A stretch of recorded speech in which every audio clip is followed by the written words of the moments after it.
Hello दोस्तों, स्वागत है आप सभी का आपके अपने चैनल पर। दोस्तों यहाँ पर देखो, जैसा कि यार दिल्ली पुलिस का एग्ज़ाम आपका चल ही रहा है और आपके लिए मैं एनालिसिस की क्लास लेकर के आ ही रहा हूँ बराबर। तो यहाँ पर देखो, आज मैं फिर आपके साथ एक नई एनालिसिस की क्लास के साथ उपस्थित हुआ हूँ। क्योंकि यहाँ पर देखो, एनालिसिस की क्लास देखना यार कितना आवश्यक आपके लिए क्यों हो जाता है। क्योंकि यहाँ पर देखो, मैथ के जिस टाइप के क्वेश्चन आ रहे हैं, ऐसा अगर आपको कहीं लगता है कि यार मेरा इस चैप्टर से क्वेश्चन देखो आ रहा है, आपने एनालिसिस में देखा और उस चैप्टर से आने वाले क्वेश्चन में आपको प्रॉब्लम है कि इस टाइप का यार क्वेश्चन आएगा तो मुझसे हो नहीं पाएगा, तो अगर एनालिसिस की क्लास यार आपको देख करके अगर आप जा रहे हो ना, तो आपके लिए यार एक अच्छा खासा वहाँ पर आपको प्रॉफिट होने ही वाला है। क्योंकि बिल्कुल यार उसी टाइप के क्वेश्चंस आगे थोड़ा सा लेवल आपका बढ़ता बेशक जा रहा है, लेकिन यहाँ पर देखो क्वेश्चन में किसी भी प्रकार का कोई बदलाव नहीं हो रहा है। बिल्कुल उन्हीं चैप्टर से वैसे ही क्वेश्चन देखने को मिल रहे हैं।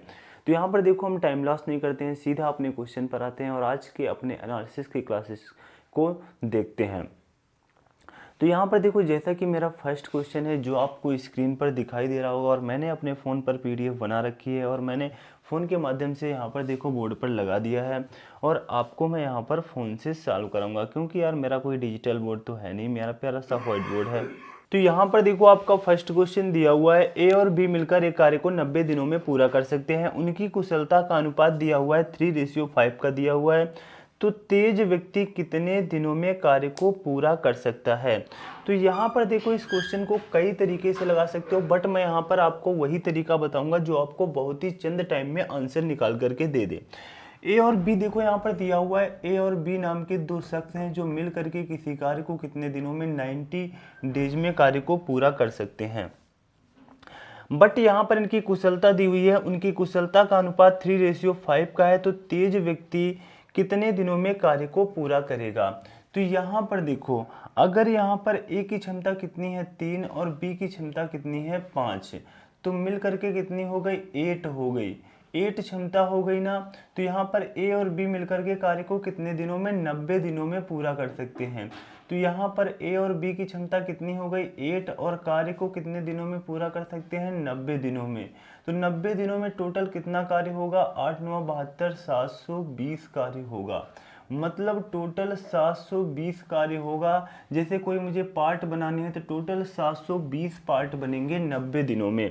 तो यहाँ पर पूछा गया है तेज व्यक्ति कितने दिनों में कार्य को पूरा कर सकता है। अगर अकेले तेज व्यक्ति कार्य करे, तो यहाँ पर देखो तेज व्यक्ति आपको कैसे पहचानना है यार, जिसकी क्षमता ज़्यादा होगी वही तो तेज होगा। तो क्षमता किसकी ज़्यादा है, तो बी की ज़्यादा है, कितनी है 5 है। तो 5 से इसमें भाग दे दोगे, 5 से भाग दोगे तो 5 एकम 5 और 2 5 को 20 और 2 5 को 20, 144 डेज। 144 डेज आपका क्या हो जाएगा, राइट आंसर हो जाएगा। इसके बाद देखते हैं अपना नेक्स्ट क्वेश्चन। देखो यार, यहाँ पर मैं आपको बता दूं, एनालिसिस की क्लास इसलिए मैं ज़्यादा आपको समझाने पर जोर नहीं देता हूँ कि यहाँ पर मैं बहुत कुछ समझाऊं, क्योंकि यार जो तैयारी आपको करनी थी वो आपने कर लिया है। अब यहाँ पर आपको एनालिसिस की क्लास देख करके यहाँ पर बहुत अधिक मैं आपको यहाँ पर सिखा नहीं सकता हूँ। अगर आपको वाकई अपनी मैथ बहुत अच्छी करनी है तो मैं बिल्कुल यार बेसिक से अपनी क्लास चला रहा हूँ, एक फॉर ऑल एग्जाम के नाम से चला रहा हूँ। और अगर आप बहुत एडवांस लेवल पर पढ़ना चाहते हो तो एक सीरीज मैंने और स्टार्ट कर रखी है, SSC CGL pre plus mains के नाम से। तो मेरी वो क्लास बिल्कुल क्लास 1 से देखना स्टार्ट कर दो यार। मैथ आपकी मैं इतनी ज़बरदस्त कह दूंगा, मैं बड़ी बड़ी बातें तो नहीं मारता हूँ और ना ही मारना चाहता हूँ। कुछ दिन मुझसे कंटिन्यू रहिएगा, उसके बाद अपना एक्सपीरियंस खुद मेरे कमेंट बॉक्स में शेयर करिएगा। इसके बाद मैं आपको बता दूं, बहुत ही जल्द मैं आपके लिए यूपी पुलिस कांस्टेबल, जो भी यूपी पुलिस कांस्टेबल की तैयारी करने वाले बच्चे हैं उनके लिए क्लासेज, एसएससी जीडी के लिए भी मैं लगातार आपके लिए क्लासेज देने वाला हूं। तो दोस्तों, आपको अब टेंशन लेने की कोई आवश्यकता नहीं है। मैं कोई यार बहुत बड़े प्लेटफॉर्म पर नहीं खड़ा हूँ। आप भी यहाँ सोच रहे हो क्या सब बड़ी बड़ी बातें मार रहे हो, इतने बड़े बड़े टीचर। मुझे अपने आप पर भरोसा है, एक दिन मैं अपने प्लेटफॉर्म को इतना बड़ा बनाऊंगा, आप लोग खुद देखोगे। क्योंकि मुझे पता है मेरे में क्या काबिलियत है, मेरे में क्या क्वालिटी है। तो यहाँ पर देखो, बातें तो बहुत है, हम आगे कर लेंगे। इसके बाद देखते हैं अपना नेक्स्ट क्वेश्चन। जैसे कि क्वेश्चन नंबर 2 है हमारा,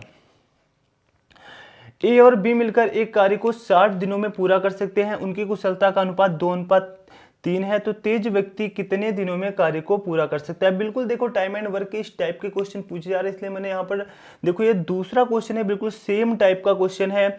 ए और बी मिलकर एक कार्य को कितने दिनों में, 60 दिन में। जैसे कि मैं यहाँ पर कहूँ ए और बी दो भाई साहब हैं जो किसी कार्य को मिलकर के 60 दिनों में पूरा कर सकते हैं।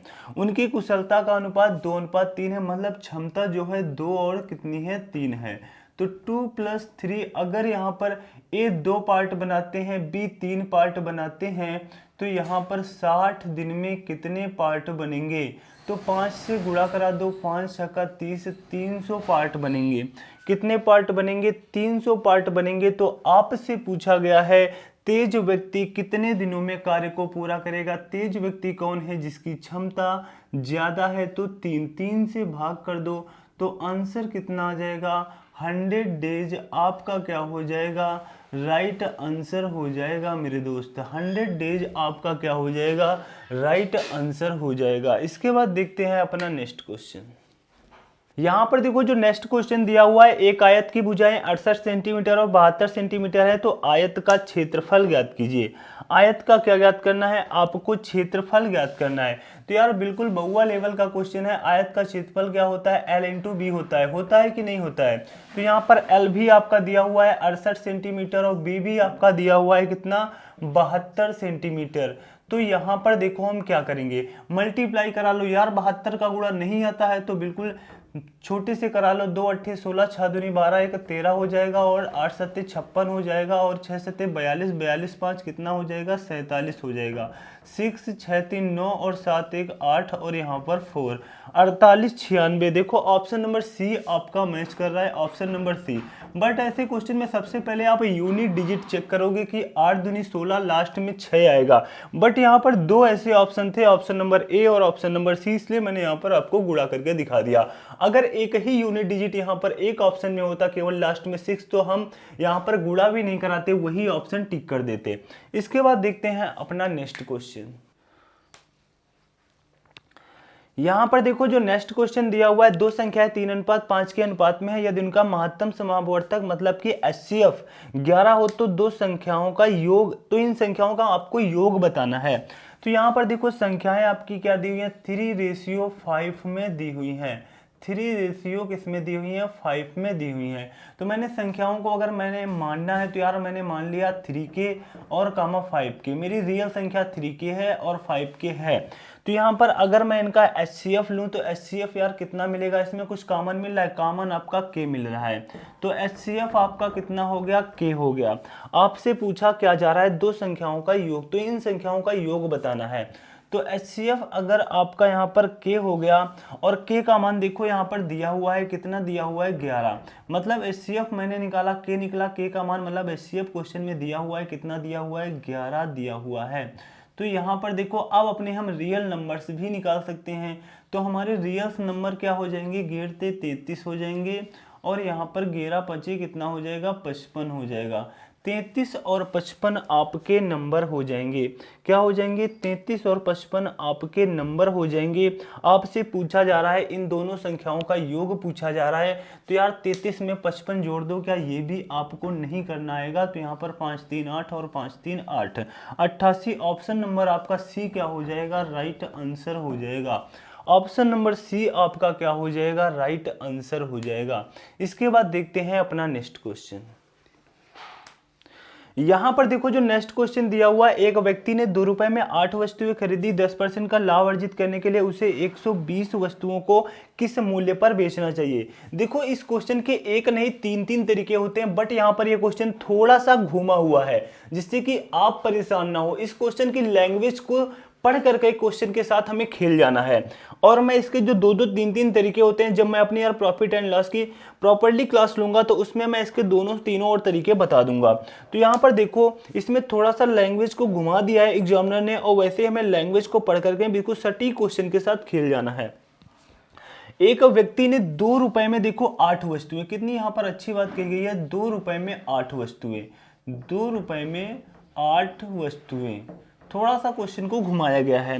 2 रुपए में 8 वस्तुएं खरीदी। 10% का लाभ अर्जित करने के लिए उसे 120 वस्तुओं को किस मूल्य पर बेचना होगा। हमें लैंग्वेज को अच्छी तरीके से पढ़ना है। क्वेश्चन में कुछ भी नहीं है, आप बिल्कुल बेसिक तरीके से क्वेश्चन को उड़ा दोगे। 2 रुपए में 8 वस्तुएं खरीदी है। कितने रुपए में? 2 रुपए में 8 वस्तुएं खरीदी है और 10% का लाभ अर्जित करने के लिए उसे 120 वस्तुएं, मतलब कि 120 वस्तुएं। अगर यहाँ पर मुझे 8 के स्थान पर 120 बनाना हो तो मुझे कितने से मल्टीप्लाई कराना पड़ेगा? वो जब 8 का 120 में भाग दोगे, 8 का नम 8 और यहाँ पर बचा 4, 8 पंचे 40 है, तो इसमें आप क्या करोगे? 15 से मल्टीप्लाई करोगे। 15 से जब मल्टीप्लाई करोगे तो 15 × 120 हो जाएगा और 15 दूना कितना हो जाएगा? 30 हो जाएगा। 15 से इधर कराओगे तो 15 से इधर भी कराना पड़ेगा। तो यहाँ पर 15 दूना 30, 30 रुपए की हम कितनी बेचेंगे? 120 वस्तुएं। 120 वस्तुएं। जैसे कि मैं आपसे कहूँ कि आप 2 रुपए में 8 वस्तुएं खरीद के लाए हो, 2 रुपए में 8 वस्तुएं खरीद के लाए हो, तो 120 वस्तुएं आपको कितने की पड़ जाएंगी? तो आपने क्या किया? 8 में 15 से मल्टीप्लाई कराया, 120 आया, तो 15 से इधर भी ऐड करना पड़ेगा, तो यहाँ पर कितना आया? 30। मतलब कि 120 वस्तुएं आप 30 रुपए की खरीद करके लाए हो। 120 वस्तुएं आप 30 रुपए की खरीद करके लाए हो। अब आपको क्या चाहिए? इस पे 10% का प्रॉफिट चाहिए। क्या चाहिए? 10% का प्रॉफिट चाहिए। तो अगर आपने 30 की खरीदा था, 30 का अगर हम 10% निकालें, 30 का अगर हम 10% निकालें तो यहाँ पर देखो कितना आ जाएगा? 3 आ जाएगा। कितना आ जाएगा? 3 आ जाएगा। तो यहाँ पर कितना हो जाएगा? 33 रुपये। 33 रुपये। मतलब कि यहाँ पर देखो वस्तुओं को किस मूल्य पर बेचना चाहिए, तो आपको 33 रुपये की वस्तुएं बेचनी चाहिए थी। 33 रुपये की आप बेच देते तो आपको 10% का प्रॉफिट हो जाता। बाकी क्वेश्चन में कुछ भी नहीं, आप बिल्कुल इसी बेसिक तरीके से क्वेश्चन को लगा सकते हो। इसके बाद देखते हैं अपना नेक्स्ट क्वेश्चन। यहाँ पर देखो जो नेक्स्ट क्वेश्चन दिया हुआ है, एक व्यक्ति ने 7 रुपए में 28 वस्तुएं खरीदी, 30% का लाभ अर्जित करने के लिए उसे 160 वस्तुओं को किस मूल्य पर बेचना चाहिए? देखो ये क्वेश्चन आपके शिफ्ट में यार पूछा जा रहा है, बिल्कुल आपको सीख करके जाना है और यहाँ पर बिल्कुल इसी बेसिक तरीके से क्वेश्चन को खेल जाना है। कभी भी गलत होने के यार कोई चांस नहीं है इस तरीके से अगर आप क्वेश्चन को लगाओगे। एक व्यक्ति ने देखो 7 रुपए में 28 वस्तुएं, कितने रुपए में? 7 रुपए में 28 वस्तुएं। 7 रुपए में 28 वस्तुएं। 7 रुपए में 28 वस्तुएं खरीदी और उसे 30% का लाभ चाहिए, तो उसे 160 वस्तुओं को किस मूल्य पर बेचना चाहिए? सबसे पहले यहाँ पर आपको 160 वस्तुएं बनानी है। जैसे कि 28 वस्तु 7 रुपए की, अगर यहाँ पर देखो ऐसे देख लो, 28 वस्तु कितने रुपए की? 7 रुपए की। एक वस्तु की बात करूँ तो 7/28 रुपए की। एक वस्तु 7/28 मतलब 1/4 आ जाएगा। 1/4 रुपए की आपकी एक वस्तु है और आपको कितनी वस्तुएं बेचनी है? 160। तो 160 से यहाँ पर मल्टीप्लाई करा दो, 1/4 इंटू 160 आ जाएगा। 4 चक्को 16, तो कितना आया? 40 रुपए आया। मतलब कि आप 160 रुपए में 40 वस्तुएं खरीद करके लाए हो। 160 उल्टा देखो यहाँ पर बोल दिया, 160 वस्तुएं 40 रुपए की लाए हो। 40 रुपए की कितनी वस्तुएं? 160 वस्तुएं। आपको चाहिए 30% का प्रॉफिट। आपने 40 रुपए की खरीदा था, 40 में आप चाह रहे हो 30% का प्रॉफिट। 40 का 30% निकालोगे तो कितना आएगा? 40 का 30% निकालोगे तो आएगा 12। कितना आएगा? 12 आ जाएगा। तो 40 में आप 12 ऐड कर दो तो कितना हो जाएगा? 52 रुपए। मतलब आपने 40 की खरीदी थी, अगर आपको 30% का लाभ चाहिए तो आपको 52 रुपए की बेचनी चाहिए 160 वस्तुएं। तो 52 रुपए, ऑप्शन नंबर डी आपका क्या हो जाएगा? राइट आंसर हो जाएगा। ऑप्शन नंबर डी आपका राइट आंसर हो जाएगा। यहाँ पर देखो इस तरीके से, इसके मैंने आपसे कहा ना 2 से 3 तरीके होते हैं, बट यहाँ पर अगर इस तरीके से आप क्वेश्चन को लगाओगे तो गलत होने के कोई भी चांस नहीं है। इसके बाद आज की क्लास का हम लास्ट क्वेश्चन देख लेते हैं। यहाँ पर बेईमान दुकानदार का क्वेश्चन है। यहाँ पर देखो जैसा कि लास्ट क्वेश्चन दिया हुआ है, एक बेईमान दुकानदार अपने माल को क्रय मूल्य पर बेचने का दावा करता है लेकिन खोटे बाट का उपयोग करके 10% का लाभ अर्जित करता है। वह 1 किलोग्राम भार के स्थान पर किस बाट का उपयोग करता है?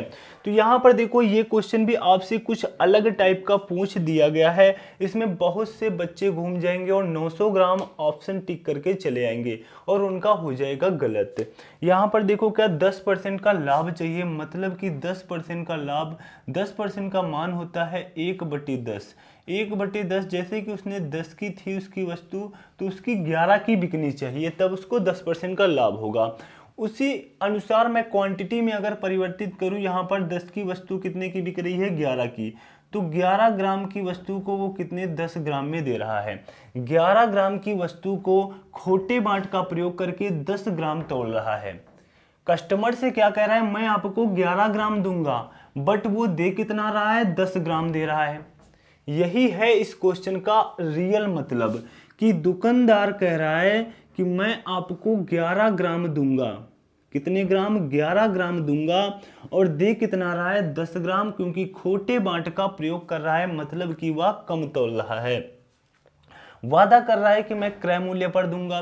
तो यहां पर देखो 11 बराबर किसके हो जाएगा, 1000 ग्राम के। 11 बराबर 1000 ग्राम के, क्योंकि वह कह रहा है कि यार मैं आपको क्रय मूल्य पर ही वस्तु को दे रहा हूं, और वहां पर वो दे कितना रहा है, केवल 10 ग्राम दे रहा है। तो 1 बराबर हो जाएगा 1000 बटे 11, वैल्यू हमें चाहिए 10 की, क्योंकि वो 10% का इसी से लाभ तो कमाएगा ना। तो यहाँ पर देखो आप, यहीं पर आप 10 से मल्टीप्लाई कर दो, क्योंकि वैल्यू आपको किसकी चाहिए, 10 की चाहिए। तो यहाँ पर देखो जब आप कराओगे तो यहाँ पर आ जाएगा 10,000, कितना आ जाएगा, 10,000 बटे 11। तो यहाँ पर देखो क्या हो जाएगा, यहाँ पर आपका हो जाएगा 11 9 कितना हो जाएगा, 99 हो जाएगा। एक बचा 0 खिलाएंगे, और यहाँ पर कितना हो जाएगा, यहाँ पर 100, 11 9 99, और पॉइंट यहाँ पर 909 पॉइंट कुछ आगे आप निकाल लेना, यही आपका क्या हो जाएगा, रियल राइट आंसर हो जाएगा। तो दोस्तों मेरी आज की एनालिसिस की क्लास कैसी लगी नीचे कमेंट बॉक्स में छाप के अवश्य बताना, और अभी तक यार चैनल को सब्सक्राइब नहीं किया है तो सब्सक्राइब भी कर लेना, बेल आइकन पे ऑल पे जाकर प्रेस कर लेना, से किसी पर कोई नई वीडियो अपलोड करूँ और उसकी नोटिफिकेशन आपको मिल सके सबसे पहले। Thanks to all of you.